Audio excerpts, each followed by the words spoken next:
We're back. Francois here on the Lego Metro build. Currently we're working on the motor and just about to assemble it to the front end assembly that we'd already made. So with that, let's have a quick look at how this is going to mount. And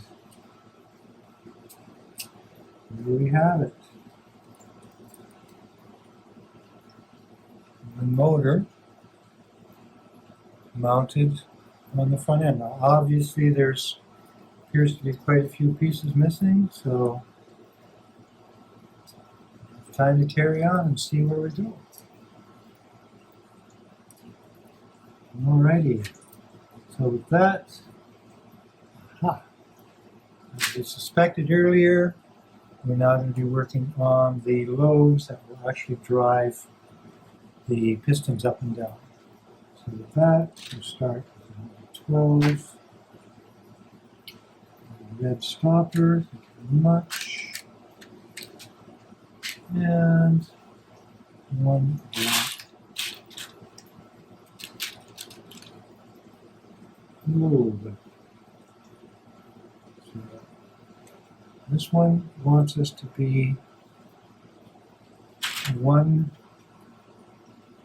hole deep. So with that, as I say, I usually will take something like this, and this will kind of give us a gauge. Makes it a little easier to work through. So I'm going to put one down like that. We need another one of those. Starting to get into some green colors. This will ultimately be the color of the entire Defender on the outside. So we have the first lobe in place. The next lobe will be 90 degrees out. The next lobe will be 90 degrees for it. The next lobe will be,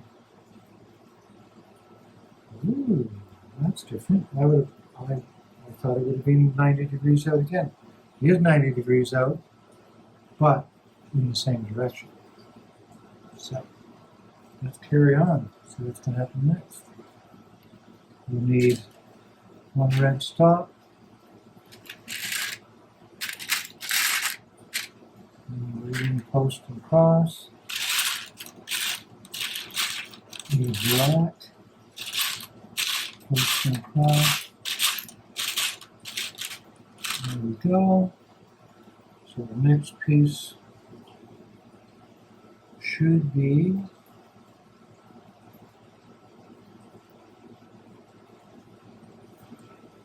so the next piece will be straight up. So this is at 360 degrees. And we're 90 degrees off of that. So and we have our red stopper. And then if we were to compare this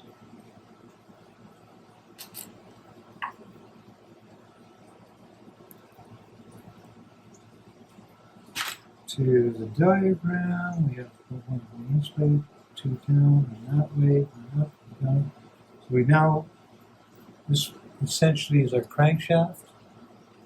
You can see the lobes are all set up in a 360 degree pattern. Set that aside for a moment. We need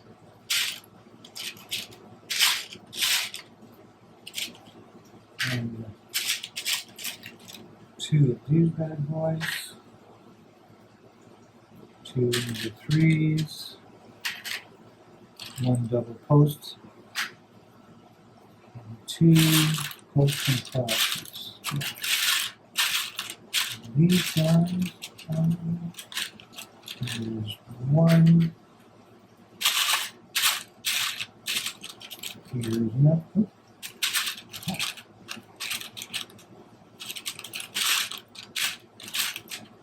Here's another. And this subassembly is going to look very much like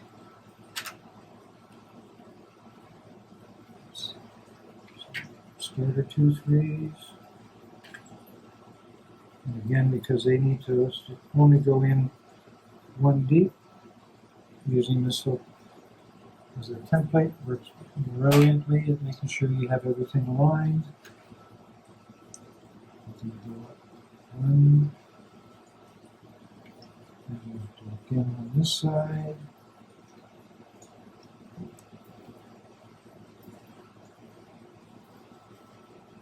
And we're going to have these two guys go on here like so, so we arrive. This no doubt will be a hanger for the shaft.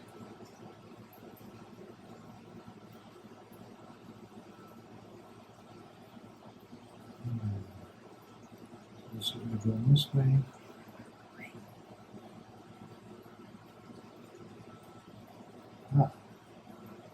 Large here on this side. And so what they want to see,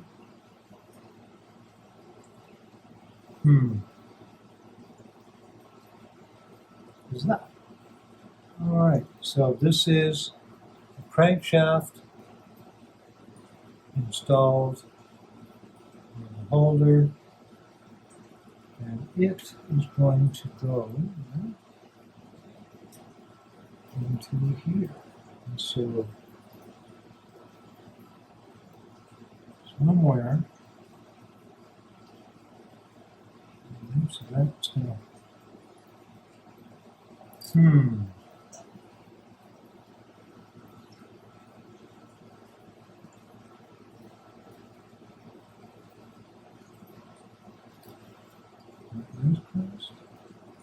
it could be,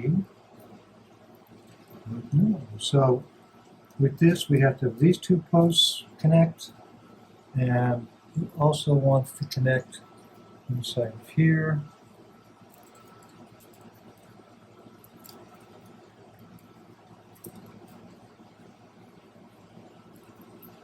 Really? Here's your problem. Here's your problem right now. Okay.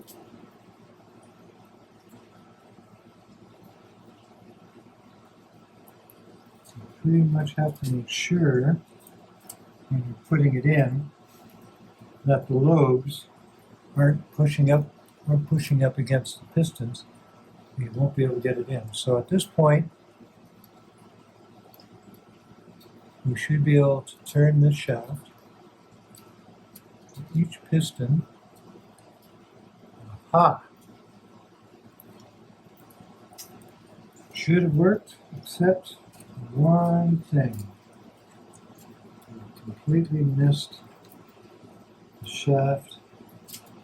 There. Again. That's much better. So, as we see, every single piston has its own separate lobe, and as the wheels will turn, they will all go up.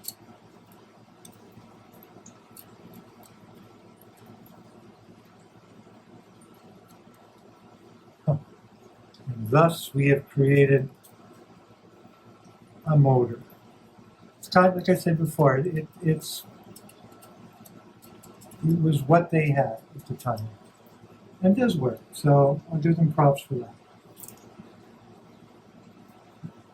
And as we move forward, we actually have a very, very large assembly coming up. So I'm going to put you on pause for just a minute and see where we go from here. So stand by.